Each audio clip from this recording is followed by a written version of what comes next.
அன்புள்ள ஆன்மீகச் செல்வர்களே, அனைவருக்கும் வணக்கம். வாழ்நாளில் நாம் அறிந்தோ அறியாமலோ செய்த அத்தனை பாவங்களும் ஒரே மாதத்தில் ஒரே ஒரு புண்ணிய நதியில் நீராடுவதால் நீங்கி போகுமென்றால் நீங்கள் நம்புவீர்களா?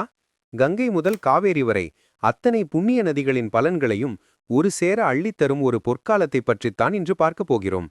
இது மிக மிக முக்கியமான தகவல். ஒரு நொடி கூட தவறவிடாமல் இந்த காணொளியை முழுமையாக காணுங்கள். ஐப்பசி மாதம் என்றால் துலா மாதம். இந்த துலா மாதத்தில் காவேரி நதியில் நீராடுவது துலா ஸ்நானம் என்று அழைக்கப்படுகிறது. நம் பெரியோர்கள் நமக்கு அளித்த மிகப்பெரிய வரம் இது.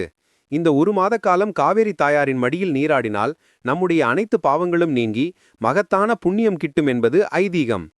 துலா ஸ்நானம் ஏன் இவ்வளவு சிறப்பு? ஏனென்றால் கங்கை, யமுனை போன்ற இந்தியாவின் அனைத்து புண்ணிய நதிகளுமே மக்களுடைய பாவங்களை போக்கும் பணியால் தங்களுக்கு ஏற்பட்ட தோஷங்களை போக்கிக் கொள்ள இந்த ஐப்பசி மாதத்தில் காவேரியில் வந்து நீராடுவதாக புராணங்கள் கூறுகின்றன. ஆம், அனைத்து புண்ணிய நதிகளுமே இங்கு வந்து நீராடுகிறார்கள். ஆகையால்தான் காவேரி நதியில் நீராடினால் அத்தனை நதிகளிலும் நீராடிய பலன் ஒரு சேர கிடைக்கும் என்று நம் சாஸ்திரங்கள் உறுதியாக சொல்கின்றன. துலா மாதம் முழுவதும் நீராட இயலாத அன்பர்களுக்காக இறைவன் வழங்கிய கருணையின் நீட்சிதான் கார்த்திகை மாதம் முதல் நாள் வரை நீட்டிக்கப்பட்ட இந்த புண்ணிய காலம். இதனை முடவன் முழுக்கு என்று நம் பேச்சு வழக்கில் சொல்வார்கள். நடந்தற்கு குறைபாடுடைய ஒரு அன்பர் காவேரியை நோக்கி மெதுவாக நடந்து வந்து கொண்டிருக்கும் போது ஐப்பசி மாதம் முடிந்துவிட்டது. மனம் வருந்திய அந்த அன்பருக்காக கருணை கடலாம் சிவபெருமான் கார்த்திகை முதல் நாள் வரை காவேரிக்கு அந்த புண்ணிய பலனை நீட்டித்தருளினார். இறைவனின் இந்த நிகரற்ற கருணையை நினைத்தால் மெய்சிலிருக்கிறதல்லவா?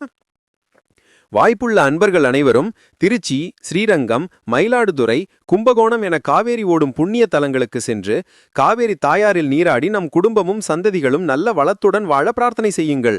முடிந்தால் நம் முன்னோர்களுக்கு தர்ப்பணமடித்து அன்னதானம் செய்யுங்கள். புண்ணியம் பெருகும். இந்த ஆன்மீக தகவல் உங்களுக்கு பயனுள்ளதாக இருந்திருந்தால் மற்ற அன்பர்களுக்கும் பகிர்ந்து கொள்ளுங்கள்.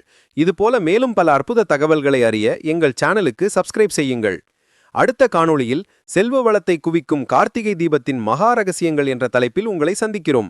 நன்றி, வணக்கம்.